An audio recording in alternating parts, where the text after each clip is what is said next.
Frieda is part of the advocacy, I'm calling her an advocacy group because I didn't, but called Open Special Classes and Open Special Schools.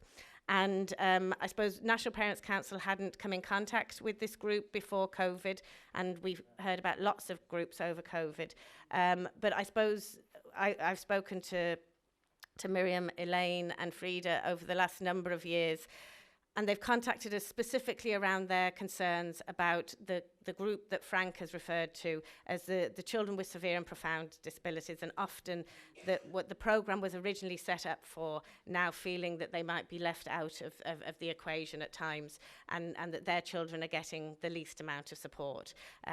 So I just thought it was important, as the programme was originally set up for these children, that we hear from this group to give their experience. And some of you in the room will have had similar experiences during the summer programme to date, but also, more importantly, the things that they think are really important for the future. So thank you very much, Frieda.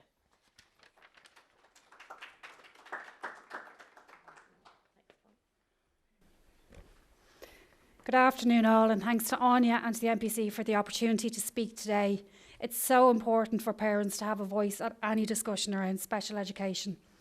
I'm a mother of 4 children, 3 of whom have special education needs, all requiring different levels of support. I'm speaking today as a member of Special Needs Schools and Classes Parents Group. This group was set up during COVID to advocate for children who suffered the detrimental effects of the long school closures. More recently, we have been advocating for an in-school programme during the summer for children with complex needs attending special needs schools and classes across the country. So complex needs is a term we often hear used in the world of special needs and special education. When we use that term in our group, we're talking about children with severe or multiple disabilities whose care needs are full-time and lifelong. July provision was introduced as a result of a High Court judgment in the 90s, where it was recognised that children with severe needs lose skills and regress over the long summer break, and that this ground may never be recovered for many of those children. We welcome the expansion of the summer programme, which recognises the needs of many other children with special education needs who would not have previously qualified for the programme. However, as we know, a one-size-fits-all approach is simply not an appropriate one to take for special education needs.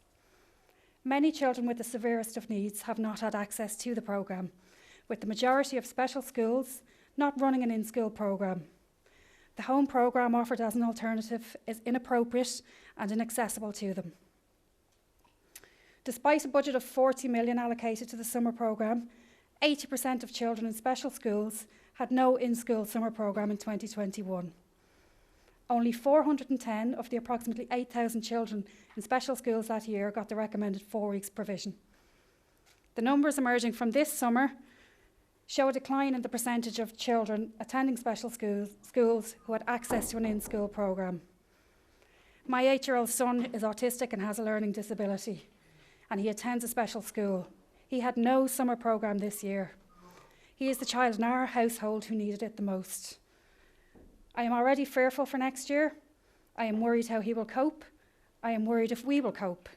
I am scared for his siblings and how it will in turn affect their summer and their well-being. The school day provides more to our children than curriculum. It provides routine, stability, and an opportunity to be a part of the world outside of their home. While in school, our children have access to school facilities such as sensory and occupational therapy rooms and secure play areas. With no summer programme, their essential routine stops abruptly and they can't understand why. They can't communicate their multiple worries and uncertainties, as so many are non-verbal or have communication difficulties. They regress rapidly. The pressure on the child, parents, siblings, and extended family is immense. There's no summer camps, there's no play dates or family holidays during the long summer break. The long break causes an increase in episodes of sensory overload, regression in skills, increase in anxiety, self-injurious behaviours, aggression towards parents, aggression towards siblings. So while a child is regressing and losing the ability to cope, this in turn puts a strain on the families trying to support them. Often siblings end up assisting with care and are left with no summer holiday themselves, while parents are trying to hold a family unit together under incredible levels of stress and in a constant state of hypervigilance. We need to move forward with this and hope to see progress with the summer programme for summer 2023. We've worked hard to propose solutions. Members of our group gathered information from interviews with 3 Irish special schools principals who run very successful school-based programmes. These principals often employ external professional staff and trainees, and they start planning in January. As part of our research, members also contacted departments of education around Europe, and we also noticed the effect of summer programme in Malta, and we welcome the officials here today. I'm considering relocating to Malta after your presentation today. And it seems that this summer school model would be an excellent basis to approach for our children. These discussions around the summer programme are essential. Parents need to be given the opportunity to be the voices for their children with special education needs. The summer programme, unfortunately, has not been an all-inclusive programme, and some of the most vulnerable children in our education system were left behind. Our children need a high-quality summer service complementary to the holistic service they receive at school. This summer, my family, as many other families did, watched on as other families enjoyed the summer holidays.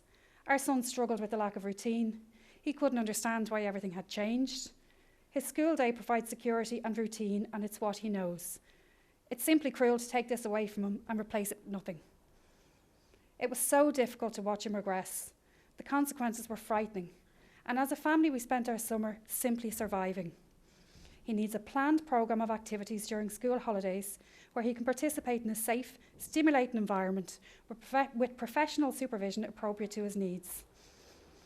The standard of accessibility for a summer programme needs to be set at a level that the children with the severest of disabilities requiring the highest level of support can access.